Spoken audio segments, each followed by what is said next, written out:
সূরাতুল ইখলাস কোন সময় কতবার পড়লে আপনি সাথে সাথে ফল পাবেন? আজকে চমৎকার একটি আমলের কথা আমি আপনাদেরকে বলবো।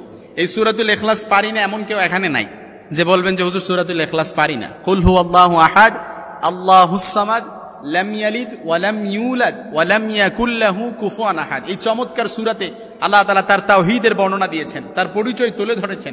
এই 4টা আয়াতের সূরা আমরা এখানে এমন কেউ নাই পারি না, কিন্তু এই সূরাটা কত মর্যাদাপূর্ণ সূরা। এই সূরাটা কোন সময় কতবার পড়লে আপনি সাথে সাথে ফল পাবেন, অর্থাৎ আপনার যত রকমের ওয়াস্তাঈনু বিস-সাবরি ওয়াস-সালাহ 2 রাকাত নামাজের মধ্যে দাঁড়িয়ে আপনি যদি পরিপূর্ণ ওযু করে আপনি সূরাতুল ইখলাস নামাজের মধ্যে পড়ে তারপর আপনার যত রকমের কথা আছে আপনি কিভাবে আমলটা করবেন, ওয়াস্তাঈনু বিস-সাবরি ওয়াস-সালাহ নামাজ পড়বেন, তারপর কিভাবে আমলটা করবেন, যত রকমের দুশ্চিন্তা আছে, যত রকমের পেরেশানি আছে, যত রকমের ঋণের বোঝা আছে, যত কিছুই থাকুক না কেন আপনি যদি চমৎকারভাবে এই আমলটা করতে পারেন, আমি আল্লাহর হাবিব সাল্লাল্লাহু আলাইহি সাল্লামের একটা হাদিস দিয়ে আমি যদি আপনাদেরকে বুঝাই, বুখারী মুসলিম এবং নাসাই শরীফের বর্ণনা এসেছে আল্লাহর হাবিব সাল্লাল্লাহু আলাইহি সাল্লাম অর্থাৎ এক সাহাবী নামাজে প্রত্যেক 2 রাকাত নামাজে শুধু সূরাতুল ইখলাস পড়ে। তখন আল্লাহর হাবিব সাল্লাল্লাহু আলাইহি সাল্লামকে বিষয়টি জানালে তিনি তখন ওই সাহাবীকে ডাক দিয়ে জিজ্ঞাসা করেন যে এই সূরায় তুমি এই সূরাটা কেন পড়ো? তখন এই সাহাবী বললেন এই সূরায় আল্লাহর গুণাবলী বর্ণিত হয়েছে বিধায় আমি সূরাকে ভালোবাসি। তখন আল্লাহর হাবিব বললেন তোমরাও তাকে জানিয়ে দিও যে এই সূরাকে যে সে ভালোবাসে আল্লাহও তাকে ভালোবাসেন। এই জন্য এই সূরাতুল ইখলাস যে ব্যক্তি ভালোবাসে আল্লাহ তাআলাও তাকে ভালোবাসে। গুনাহ থেকে মুক্তি পেতে রাসূল সাল্লাল্লাহু আলাইহি সাল্লাম যে বলেছেন যে ব্যক্তি দৈনিক 200 বার সূরাতুল ইখলাস পড়বে তার 50 বছরের গুনাহ ক্ষমা করে দেওয়া হবে। আবার জান্নাত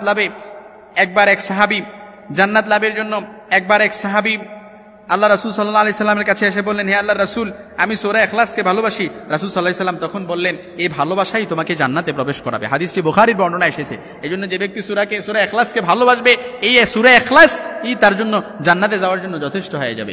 এজন্য সূরাতুল ইখলাস কিভাবে পড়বেন আমি যদি আল্লাহ রাসূল সাল্লাল্লাহু আলাইহি সাল্লামের একটি চমৎকার হাদিস দিয়ে আমি আপনাদেরকে বুঝাই। আল্লাহর হাবিব সাল্লাল্লাহু আলাইহি ওয়াসাল্লাম বলেন মুআজ ইবনে আব্দুল্লাহ রাদিয়াল্লাহু তাআলা আনহু থেকে বর্ণিত কুল হুয়াল্লাহু আহাদ ওয়াল মুআউযিযাতাইনি হিনা তুমসি ওয়া হিনা তুসবিহু 3 মাররাতিন তাকফিকা মিন কুল্লি শাইইন।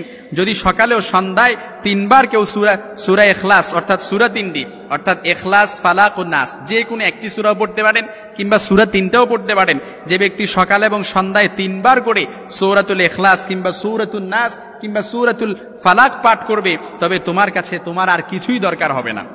অর্থাৎ কারো মুখাপেক্ষী হতে হবে না, ঋণের জন্য ভুগতে হবে না, উদ্বেগ উৎকণ্ঠায় থাকতে হবে না, দুশ্চিন্তাতে থাকতে হবে না, পেরেশানিতে থাকতে হবে না, অর্থাৎ কোনো কিছুর অভাবই তার হবে না ইনশাআল্লাহ। মনের যত আশা আকাঙ্ক্ষা আছে সব কিছু আল্লাহ তাআলা কবুল করে নেবে।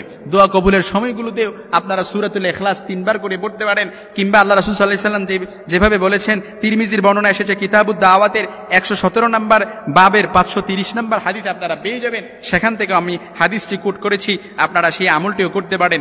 সকালে এবং সন্ধ্যায় 3 বার করে সূরাতুল ইখলাস পাঠ করেন ইনশাআল্লাহুল আজিজ আপনার কোনো কিছুর অভাব হবে না। আপনার যা কিছু চাওয়ার আছে সব কিছু আল্লাহ তাআলা কবুল করে নেবে ইনশাআল্লাহুল আজিজ।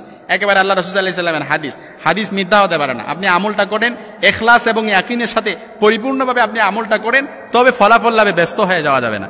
যতদিন আল্লাহ তাআলা আপনার এই আমল যত রকমের আশা আকাঙ্ক্ষা আছে আল্লাহ তাআলা কবুল না করে ততদিন আপনি আমলটা চালিয়ে যান। কারণ আল্লাহর হাবিব সাল্লাল্লাহু আলাইহি সাল্লাম বলেন লা ইয়াজালু ইস্তাজাবু লিল আবদি মা লাম ইয়াদউ বিসমিনা ওয়া কাতিয়াতি রাহিমিন মা লাম ইস্তাজিল। অর্থাৎ বান্দা যতক্ষণ আল্লাহর কাছে পাপ বা আত্মীয়তার ক্ষতিকারক কোনো কিছু না চায় ততক্ষণ আল্লাহ তাআলা তার দোয়া কবুল করে, এবং যতক্ষণ না সে মা লাম ইস্তাজিল অর্থাৎ তাড়াহুড়া না করে। তাড়াহুড়া কি রকম প্রশ্ন করা হলো আল্লাহ রাসূল সাল্লাল্লাহু আলাইহি সাল্লামকে যে রাসূল তাড়াহুড়া কি রকম, ইয়া রাসূলুল্লাহ তাড়াহুড়া কেমন? তখন রাসূল বললেন সে ফলাফল লাভে ব্যস্ত হয়ে যায় যে আমি তো দোয়া করলাম কিন্তু আমার দোয়াটা কবুল হলো না। এজন্য এইভাবে তাড়াহুড়া করে যাবে না, ফলাফল লাভে ব্যস্ত হয়ে যাওয়া যাবে না। সূরাতুল ইখলাস দৈনিক সকাল এবং সন্ধ্যায় 3 বার করে আপনি পাঠ করেন ইনশাআল্লাহুল আজিজ। আপনি যদি এইভাবে ফলাফল লাভে ব্যস্ত না হয়ে যান আল্লাহ তাআলা আপনার মনের যত কিছু আছে সব কিছু দূর হয়ে যাবে ইনশাআল্লাহুল আজিজ। অর্থাৎ আপনার জন্য আর কোনো কিছুই দরকার হবে না, আপনার কারো মুখাপেক্ষী হতে হবে না, অভাব হবে না, অশান্তি হবে না, পেরেশানি হবে না, উদ্বেগ উৎকণ্ঠা কোনো কিছুই হবে না ইনশাআল্লাহুল আজিজ। সব কিছুর মধ্যে আল্লাহ তাআলা বরকত ঢোকায় দেবে। সুবহানাল্লাহ ওয়া বিহামদিহি।